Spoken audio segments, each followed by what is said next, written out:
Shalom saudara yang terkasih dalam nama Tuhan kita Yesus Kristus. Tidak sedikit orang percaya menganggap remeh dan sepele kekuatan doa. Alkitab mengatakan, doa orang benar bila dengan yakin didoakan sangat besar kuasanya. Elia adalah manusia biasa sama seperti kita dan ia telah bersungguh-sungguh berdoa supaya hujan jangan turun dan hujan pun tidak turun di bumi selama 3 tahun dan 6 bulan. Lalu ia berdoa pula dan langit menurunkan hujan dan bumi pun mengeluarkan buahnya. Doa menghadirkan kuasa Tuhan yang tak terbatas atas diri manusia yang terbatas. Kekuatan doa sanggup menembus kemustahilan. Ketika Elia berdoa supaya tidak turun hujan, hujan pun tidak turun di bumi selama 3,5 tahun. Doa adalah senjata ampuh mengalahkan musuh dalam bentuk apapun, masalah atau pencobaan. Doa mampu menggetarkan hati Tuhan, sehingga ia bertindak memberikan pertolongan dan menyembuhkan segala macam penyakit.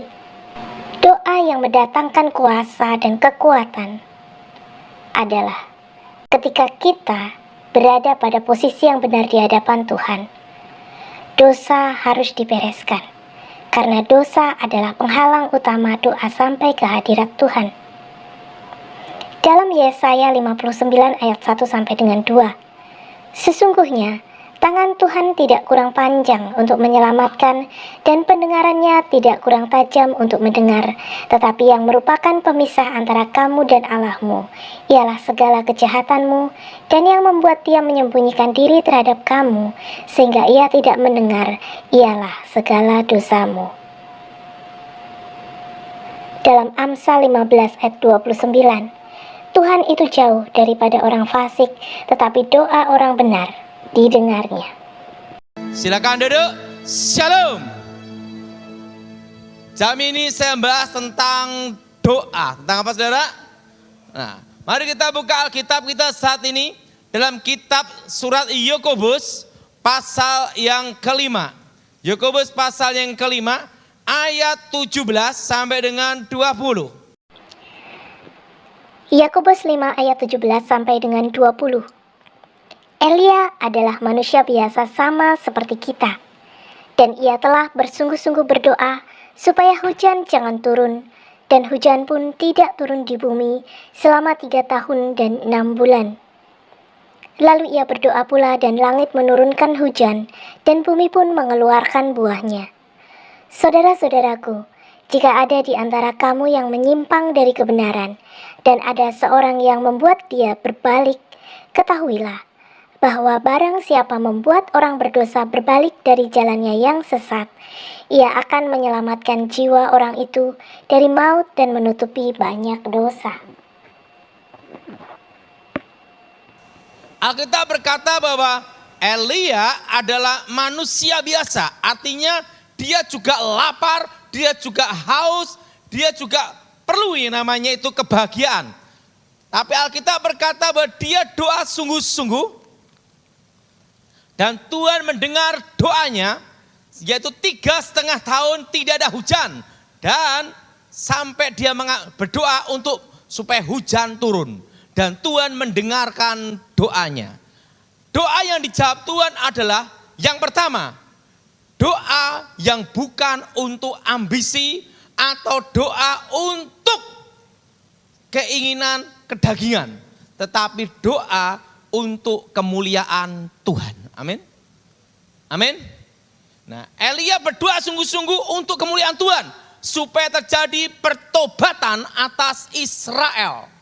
Doa yang didengar Tuhan adalah doa yang mendatangkan mukjizat adalah untuk kemuliaan Tuhan. Ingat saudara, doa untuk pertobatan, doa untuk menyatakan kemuliaan Tuhan adalah apa?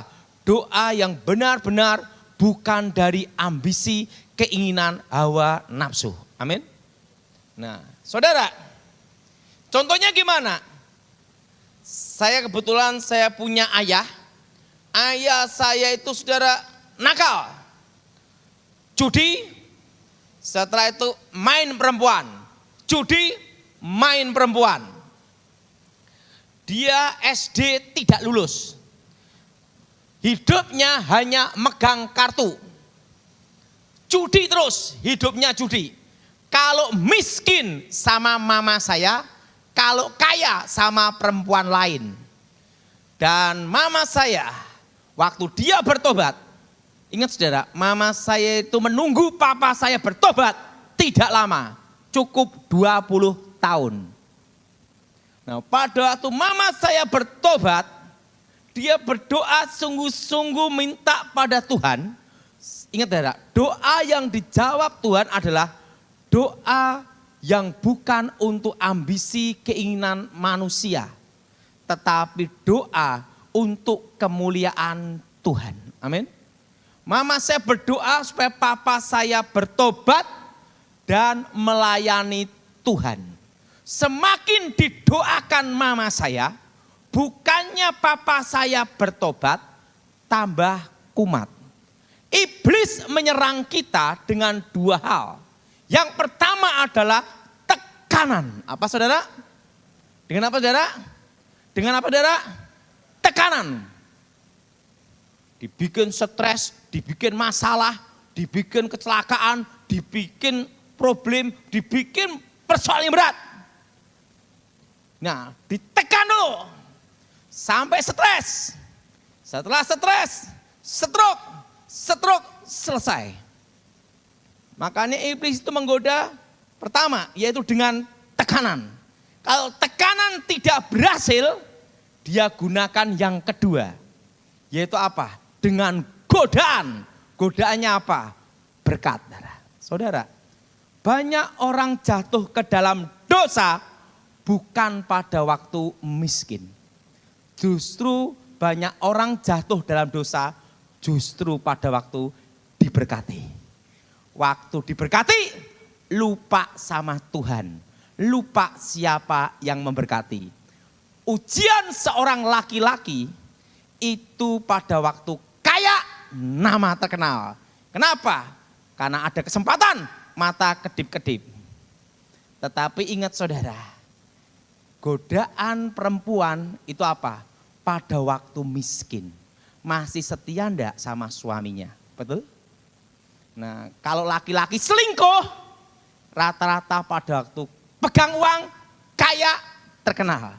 Kalau miskin, susah selingkuh. Duite sopo. Sing gelem sopo, kan gitu dah. Jelas saudara? Siapa yang setuju? Angkat tangan. Pelakunya. Ingat. Makanya godaan laki-laki justru waktu terkenal. Hebat, punya kesempatan, punya uang. Jarang tukang becak selingkuh. Siapa yang mau gitu dah. Nah, tapi godaan seorang wanita yaitu kesetiaannya. Jadi kalau laki-laki diuji kesetiaannya waktu kaya, waktu terkenal, waktu hebat. Bukan waktu miskin. Tapi seorang perempuan diuji pada waktu ada badai, ada masalah, ada tantangan. Baru tahu itu istri yang setia atau tidak. Siapa yang setuju laki-laki angkat tangan. Takut semua. Nah, ujian. Nah, saudara, semakin didoakan mama saya, didoakan terus papa saya bertobat, tambah parah. Ingat, iblis menggoda dengan apa? Tekanan. Apa saudara? Malah mama saya dimaki-maki, dikatakan gara-gara kamu percaya Yesus, setiap kali judi digeropiok polisi, setelah itu bubar, kacau semua, gara-gara Yesus gondrong, ngomong gitu dah. Dia ngatain mama saya terus ditekan habis, sampai mama saya diusir keluar, minggat. Ingat saudara, strategi iblis adalah dua. Pertama tekanan, kedua adalah godaan. Apa saudara? Apa saudara? Pada waktu, tapi ingat, doa mama saya waktu itu apa? Tuhan, jamah suamiku bertobat untuk melayani Tuhan. Ingat ya, doa yang dijawab Tuhan adalah doa untuk kemuliaan Tuhan, bukan keinginan ambisi manusia. Jelas saudara? Maka saudara doa yang benar. Ada doa yang tidak benar? Ada. Contohnya Simpson. Waktu dia jatuh dalam dosa, dia bertobat, dia berkata apa? Tuhan, cukup sekali ini saja aku membalaskan kedua mataku. Dan Tuhan jawab, dia mati, roboh, bangunan hancur, dia mati. Coba dia ngomong gini, Tuhan kehendakmu yang jadi. Belum tentu dia mati hari itu, betul? Tapi kan dia udah terlanjur frustasi, stres. Makanya doa orang frustasi itu bahaya juga adalah, Tuhan cukup sekali ini saja, engkau beri aku kekuatan. Tuhan jawab, sekali itu saja. Dan setelah itu apa? Simpson mati. Nah itu doa orang frustasi. Nah mama saya berdoakan papa supaya bertobat. Dan melayani Tuhan. Jadi saudara, istri-istri yang berdoa untuk suaminya, doanya itu, jamah bertobat untuk melayani Tuhan. Jelas saudara? Seperti Elia, dia berdoa supaya pertobatan atas Israel untuk melayani Tuhan. Kembali ke jalan Tuhan. Kalau suami supaya kembali ke jalan Tuhan. Dan apa yang terjadi? Waktu didoain mama saya ditekan habis. Dimaki-maki, dikatain apapun. Akhirnya mama saya disuruh keluar minggat. Waktu minggat keluar rumah, tiba-tiba mama saya dapat suara Tuhan. Tuhan bicara apa? Laki-laki yang kelakuannya seperti keledai liar itu, aku datangi. Benar itu saudara. Kira-kira jam 2:30. Waktu 2:30, papa saya tidur ngorok gini. Gitu. Tiba-tiba ada seorang tinggi besar, ini papa saya kesaksian, malaikat Tuhan. Pegang itu kakinya papa saya. Hei laki-laki yang kelakuannya seperti keledai liar, bertobat engkau ke gereja. Dia kakinya gini. Dan laki-laki tinggi besar itu hilang. Papa saya kakinya pincang. Dipegang kakinya dah. Kakinya pincang, dia langsung nyari. Mamamu di mana? Loh katanya papa suruh minggat. Mama saya dicari, ketemu. Mi, ayo kita ke gereja. Pi ini bukan hari Minggu, kenapa? Pokok ke gereja, takut aku. Dia datang ke gereja, kakinya pincang, dia doanya apa? Hei laki-laki tinggi besar, aku sekarang sudah ke gereja. Dan apa yang terjadi? Sejak hari itu papa saya bertobat. Dan nganter mama saya pelayanan naik motor. Sampai dia meninggal. Dia meninggal umur 69 tahun. Satu hal, mama saya doa sungguh-sungguh untuk pertobatan suaminya. Jelas saudara? Jadi doa yang besar kuasanya adalah doa yang bukan untuk kepentingan pribadi. Jelas? Jelas? Tapi untuk kemuliaan Tuhan. Nah, saya itu doa saya itu singkat aja. Saya doa sama Tuhan itu doanya gini, Tuhan, ini saya doa setiap hari ini saudara. Tuhan, dalam hidupku aku minta 2 hal saja. Menikmati, makan, dan tidur. Ingat, nikmatnya hidup itu hanya ada 2. Makan dan tidur. Siapa yang setuju? Angkat tangan. Kamu punya uang banyak, enggak bisa tidur, kopior. Betul? Betul? Saya punya kawan, anak konglomerat. Bapaknya konglomerat, punya bank, kaya raya. Tapi suatu kali dia tidak bisa tidur. Karena apa? Dia takut kalau tidur matanya pejem, selamanya pejem. Alias mati. Berhari-hari, berminggu-minggu tidak bisa tidur. Makanya saudara doanya perlu ada perubahan dikit. Doa sama Tuhan, berikan aku bisa menikmati makan dan tidur. Betul? Betul? Betul? Dan apa yang terjadi? Sampai dia tidak bisa tidur, matanya gini. Konglomerat, uang triliunan. Uang tidak bisa membeli tidur. Dia datang ke saya malam-malam kira-kira jam 2. Tok-tok matanya udah gini. Kenapa? Pak Daud, Aku sudah berminggu-minggu, berbulan-bulan tidak bisa tidur. Saya ngomong, apakah uangmu bisa membeli tidur? Tidak bisa. Uang triliunan, tapi tidak bisa menikmati. Kenapa kamu? Saya kalau pejem, takut saya itu pejem selamanya. Kenapa? Duitnya akeh. Nah, apa yang terjadi? Waktu itu saya ngomong, udahlah. Tak lihat, oh ada setan yang mengganggu dia, ngikutin dia. Ada setan yang ganggu kamu, tak doain sebentar. Saya doain dalam nama Yesus, setan keluar. Begitu setannya keluar, dia bisa tidur, hidup sampai sekarang. Dia berkata, Pak Daud, orang sekaya apapun, dia tidak bisa nikmati kalau dia tidak bisa tidur nyenyak. Siapa yang setuju? Angkat tangan. Betul? Betul? Betul? Makanya doa itu enggak usah neko-neko. Wis minta sama Tuhan itu aja, menikmati makan dan tidur. Udah itu aja. Itu berkat, itu kitab pengkhotbah berkata, biarlah aku menikmati. Apakah nikmatnya hidup? Hanya makan dan tidur. Ada juga saya punya teman orang gila, yang ketemu orang gila. Suatu kali saya ke Bali.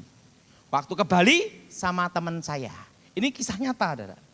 Di situ ada wine yang umurnya 100 tahun. Wine putih. Nah, saya punya teman juga orang gila. Dia ngomong, wine itu mau saya beli. Harganya 1 miliar. Bayangin, satu botol 1 miliar, wine putih umur 100 tahun. Mau dibeli teman saya ngomong, kamu gila. Tahu enggak? Kalau saudara pikir pasti yang punya 1 botol itu dikasihkan. Kan gitu dah. Yang punya 1 botol wine itu tidak kasihkan. Dia jawab dengan apa? Saya tidak jual, berapapun tidak saya jual. Karena sebelum aku mati, ini wine terakhirku. Bayangin, dia ngomong, apa gunanya aku hidup kalau aku tidak bisa menikmati. Ingat saudara, makan dan tidur. Makanya saya doa setiap hari pagi, doanya itu aja. Tuhan, bila aku menikmati bagianku, makan dan tidur. Nikmati makan juga ada. Saya punya kawan, uangnya triliunan.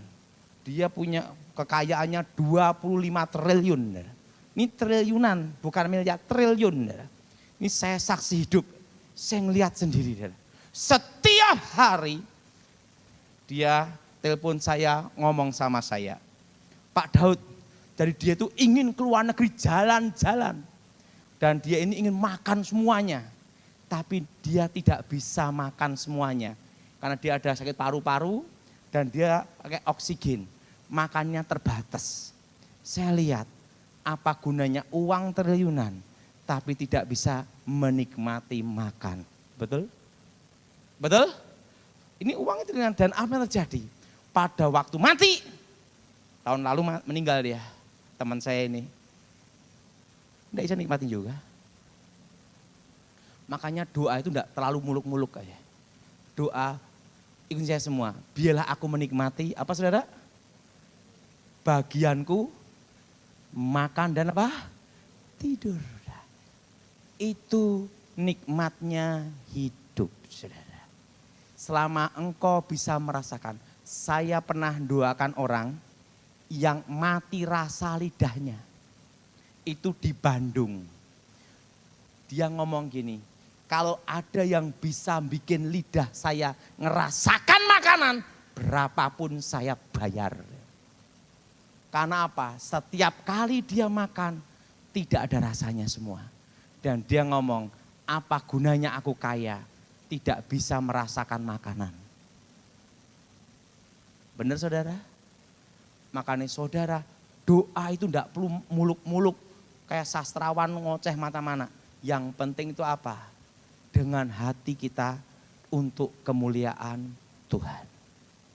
Yaitu saya doa sekarang setiap hari itu kalau di rumah pagi-pagi, Tuhan, biar aku menikmati bagian hidupku, makan dan tidur. Dah, itu aja. Karena orang tidak bisa tidur ya susah juga adalah. Dan doa yang dijawab Tuhan adalah untuk kemuliaan dan rencana Tuhan. Dan doa itu kalau suami istri harus sepakat. Suatu kali saya punya kawan polisi. Dia ini cita-citanya ingin punya anak. Sudah menikah 10 tahun. Tidak bisa punya anak. Saudara, dokter ngomong suruh tiup sampai niup. Tiup, niup sendiri. Setelah itu suruh makan toge. Tahu toge? Tokolan itu saudara. Katanya natur sampai dia setiap hari makan tokolan toge sampai muntah-muntah saudara. Supaya apa? Supaya punya anak. Makan toge terus. Wah, sampai wajah kayak tokolan toge. Dia makan terus. Setelah itu dia diurut, dipijet ke dokter manapun. Enggak bisa. Saya ngomong sama dia, udahlah kamu kan udah usaha ingin punya anak. Saya ngomong sama istrinya, yang belum kalian lakukan satu, minta sama Tuhan, tapi doanya untuk kemuliaan Tuhan. Doanya gimana Pak Daud? Doanya gini, Tuhan berikan aku anak untuk menjadi pelayan Tuhan, menjadi hamba Tuhan. Ingat, doa yang untuk kemuliaan Tuhan. Amin. Amin. Berikan aku anak untuk melayani Tuhan. Terusan karena dia itu sudah 10 tahun nyoba berkali-kali tidak punya anak. Dia doanya gini, Tuhan berikan aku anak cukup 1 saja. Ingat hati-hati itu saudara. Berikan aku anak 1 aja udah cukup. Dan tahun itu istrinya hamil sesuai doanya. 1 aja anak perempuan. Saya lihat dia ngomong, anak udah gede, dia ngomong sama saya, Pak Daud, ini kerja saya doa sungguh-sungguh 10 tahun. Saya ngelihat wajahnya dia, sampai wajahmu kayak toge tokolan. Satu hal saudara, ingat, doa yang dijawab Tuhan adalah doa yang bukan untuk ambisi. Amin. Bukan untuk kedagingan. Tetapi doa untuk kemuliaan Tuhan pasti akan dijawab Tuhan. Jelas? Jelas?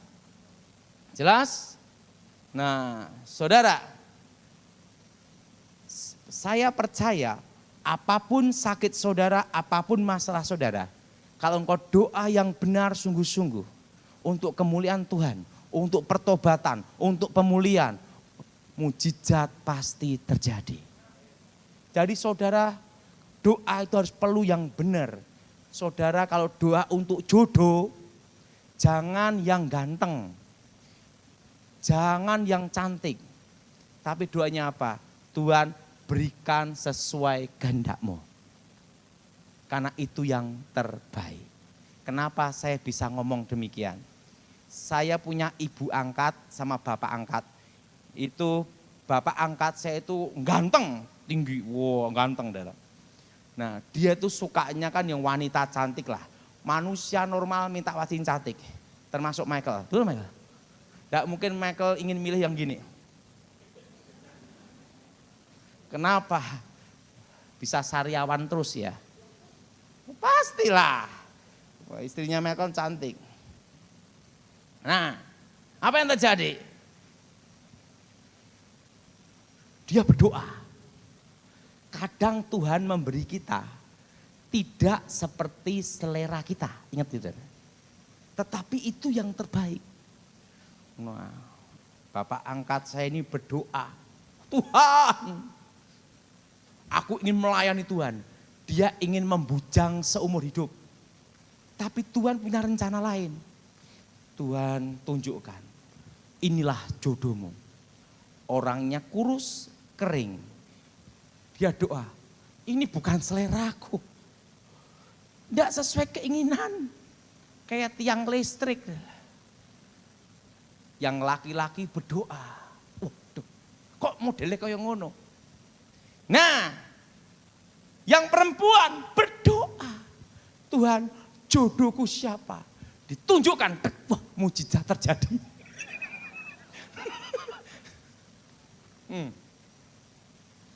Saya kasih tahu, doa itu belum tentu. Tuhan menjawab sesuai selera kita. Tetapi menjawab doa kita melebihi yang didoakan. Apa yang terjadi? Karena itu sesuai petunjuk Tuhan, akhirnya menikah. Yang perempuan berkata bersyukur, yang laki-laki terimalah kenyataan gitu. Apa yang terjadi? Ya udah, suami istri menikah. Begitu suami istri menikah, ayah angkat saya itu cerita ke saya, Daud yang kurus kering ini membuat hidupku bahagia. Loh, ingat saudara, orang kalau menikah, ingat saudara, kalau sebelum menikah cantik nomor 1. Tapi setelah menikah bukan cantik, bisa diajak bicara dan saling ngerti. Betul enggak? Yang sudah menikah, yang setuju angkat tangan. Punya istri cantik, cerewet, stroke. Betul? Betul? Wah, ngalami dia. Ya, itu saudara. Makanya saudara kalau doa, Tuhan kalau aku berikan jodoh sesuai kehendak-Mu melayani Engkau yang bertobat. Udah itu aja saudara. Nggak usah neko-neko. Saya doa setiap pagi saya doa. Saya doanya sekarang itu apa? Tuhan biarlah aku bisa menikmati makan dan tidur. Udah itu aja. Karena itu nikmatnya hidup hanya 2 itu toh. Setuju? Engkau punya uang banyak. Nggak bisa makan gara-gara diabetes. Setiap hari makan kentang rebus. Sampai wajah di kentang rebus. Betul enggak?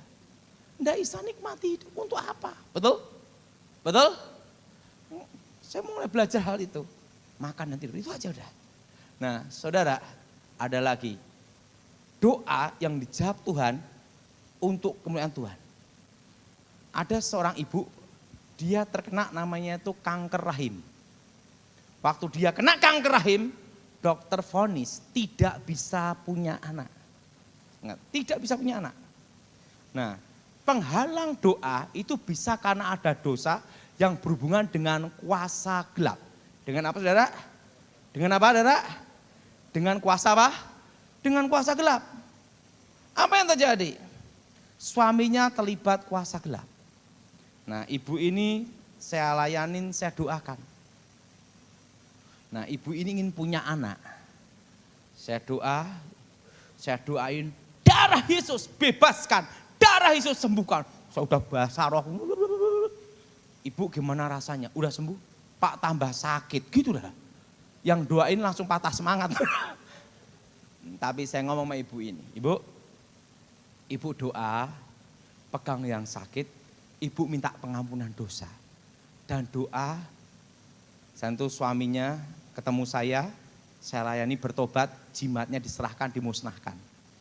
Nah itu ibu dan suaminya ini berdoa, Tuhan berikan kami anak untuk menjadi alat-Mu.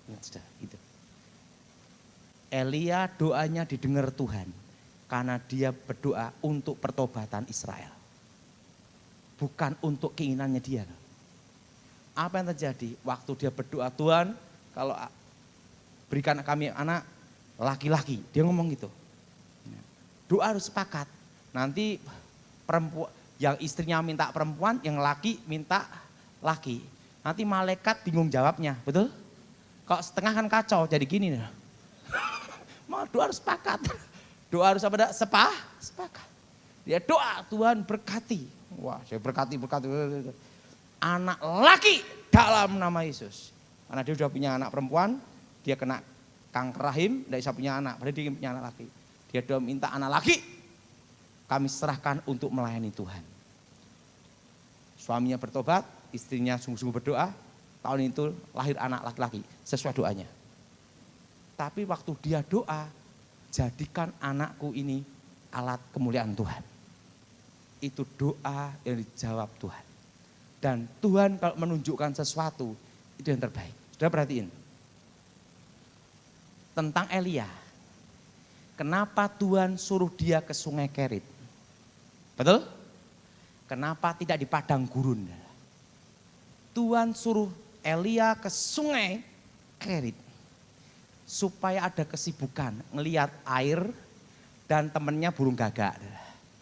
Kalau di padang gurun, enggak ada air, enggak ada siapa-siapa, Elia kasihan. Betul? Tuhan kirim burung gagak nyapin dia makan. Dan di situ ada kesibukannya, ada sungai. Segala sesuatu yang Tuhan siapkan pasti memberi kita hal yang terbaik. Nah, saudara, kira-kira 96, 97, sebelum 98 lah pokoknya, 9 tahun itu, saya mendapat suara Tuhan. Makanya kalau Tuhan sudah berfirman, itu tidak bisa batal dan tidak bisa dicabut. Kesudahan segala sesuatu sudah dekat. Karena itu kuasailah dirimu dan jadilah tenang, supaya kamu dapat berdoa. 1 Petrus 4 ayat 7. Hari-hari ini kekristenan selalu menjadi sorotan di mana-mana. Ada yang mendapat sorotan yang baik, ada pula yang mendapat sorotan yang kurang baik. Alkitab menuliskan kehidupan kita bagaikan surat terbuka yang dapat dibaca semua orang.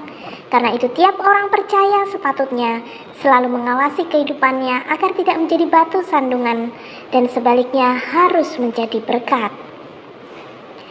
Di akhir zaman ini Petrus menuliskan bahwa setidaknya 3 sikap ini sepatutnya dimiliki oleh tiap orang percaya. Yang pertama, mampu menguasai diri. Hari-hari akhir ini ada banyak hal, ada banyak kejadian yang dapat memancing kita untuk berbuat dosa. Banyak orang mudah untuk marah, mudah terpancing, melakukan hal-hal yang jahat, bahkan tidak jarang ada orang yang rela untuk membunuh ataupun mengakhiri hidupnya. Dengan mudah tanpa berpikir panjang. Jika kita mau selidiki mengapa semua itu bisa terjadi, maka mungkin salah satu jawaban yang bisa ditemukan adalah karena satu perkara, yaitu tidak mampu menguasai diri. Yang kedua, jadilah tenang. Tenang adalah kebutuhan semua orang. Tanpa ketenangan, orang tidak akan mampu menjalani hidup ini dengan baik. Sebaliknya, ketika kita mampu untuk tenang, maka kita dimampukan untuk menghadapi segala sesuatu dengan baik. Alkitab sendiri mengatakan dalam Yesaya 30 ayat 15b, dalam tinggal tenang dan percaya terletak kekuatanmu. Hal ini berarti bahwa ketika kita belajar untuk tenang, maka ada kekuatan yang kita peroleh dari Tuhan untuk menghadapi setiap tantangan, persoalan hidup yang terjadi dalam hidup ini tentunya bersama dengan Tuhan. Sama seperti Daud yang mengatakan bahwa hanya dekat Allah saja aku tenang. Mazmur 62 ayat 1. Yang ketiga, suka berdoa. Doa itu bukanlah perkara yang mudah, sebab sejatinya doa itu adalah bagaimana kita membangun hubungan dengan Tuhan. Karena itu jangan pernah berpikir bahwa berdoa itu hanya sebatas susunan kata-kata saja. Oleh sebab itu di akhir zaman ini, hal yang tidak kalah penting untuk selalu dibangun adalah bagaimana kita membangun hubungan yang intim dengan Tuhan setiap waktu. Sebab ketika kita tahu kapan akhir zaman itu akan tiba, namun jika kita tidak ada di dalam Tuhan dan Tuhan di dalam kita, maka akhir zaman itu seharusnya tidak menjadi hal yang menakutkan bagi mereka yang selalu berjaga-jaga dalam menjalani kehidupan ini. Tuhan Yesus memberkati kita semua. Amin.